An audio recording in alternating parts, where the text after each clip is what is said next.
আমরা কাউকে বুলেটের জন্য মাতম করতে দেব না। জুলাই বিপ্লবকে প্রতিনিধিত্ব করে এমন কোনো কবিতা নাই, এমন কোনো নাটক নাই। জুলাই বিপ্লবকে আমরা ধারণ করতে না পারি তাহলে কয়দিন পর এটা মানুষ ভুলে যাবে। মুক্তিযুদ্ধের সময় তো আমাদের জন্ম হয়নি, তাহলে আমরা মনে রাখছি সাহিত্যের কারণে। দেশের কিছু মানুষ, কিছু তরুণ ছেলে মেয়ে, তারা নিজেদেরকে বিলিয়ে দিয়ে দেশকে সেই রাহুমুক্ত করেছে। আবৃত্তিতে, নাটকে এটা ফুটিয়ে তুলতে হবে। পৃথিবীর সকল শহীদ সন্তানের কসম, লাশ ও খুনির এই দ্বৈরথে আমরা কাউকে বুলেটের জন্য মাতম করতে দেব না।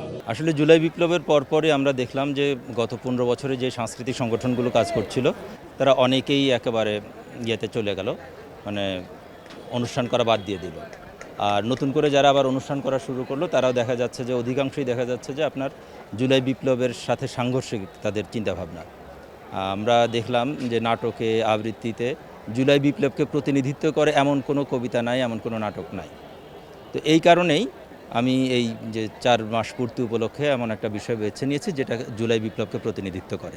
অজন্ম তোমার সঙ্গী, স্বপ্নে আছি, সংগ্রামেও আছি। আমি সঙ্গে থাকি তাই সঙ্গীত সভায় বাজে করতালি, সঙ্গে থাকি, সামনে থাকি তাই রুদ্ধ উৎসবে তরুণ কেঁপে কেঁপে ওঠে। ব্যাকুলতা আমাকে ছোঁবে না, আর দিতে পাবে না।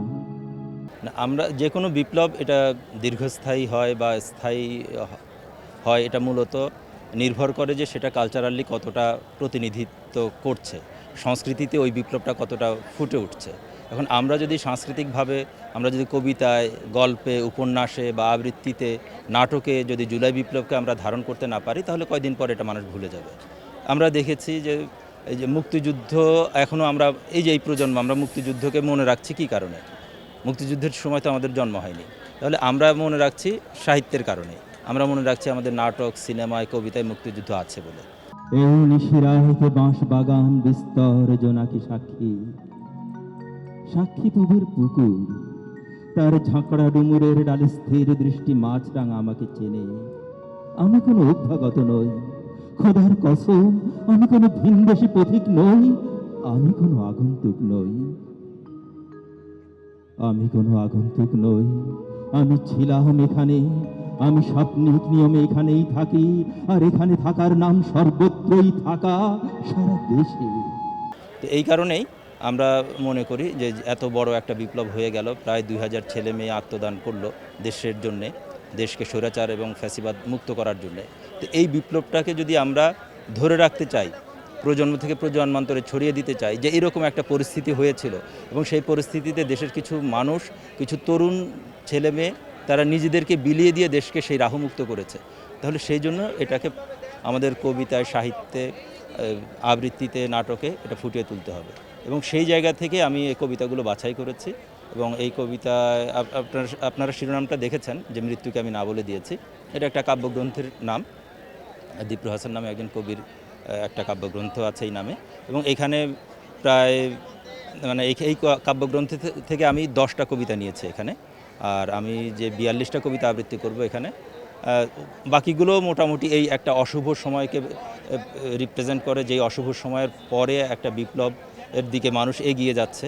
গত 15 বছরে যে সময়গুলো আমরা পার করেছি, জাতি পার করেছে, সেই সময়গুলো ফুটে উঠেছে এই কবিতাগুলোর মাধ্যমে। এবং আমরা এখন বার্তা দিতে চাচ্ছি এটা যে জুলাই বিপ্লবকে আমরা ভুলে যাইনি, ভুলব না এবং ভুলতে দিব না। আমি কোনো আগন্তুক নই, এই খররৌদ্র জলজ বাতাস মেঘ ক্লান্ত বিপিলের পাখিরা আমাকে চেনে, তারা জানে আমি কোনো অনাত্মীয় নই।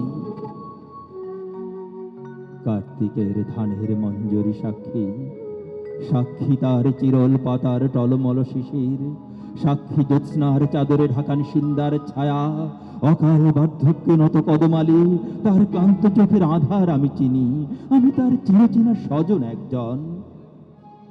আমি জমিলার মার শূন্য খাখা রান্নাঘর, শুকনো থালা সব চিনি, সে আমাকে চেনে। হাত রাখো বৈঠায়, লাঙলে, দেখো আমার হাতের স্পর্শ লেগে আছে কেমন গভীর, দেখো মাটিতে আমার গন্ধ, আমার শরীরে লেগে আছে এই স্নিগ্ধ মাটির সুবাস।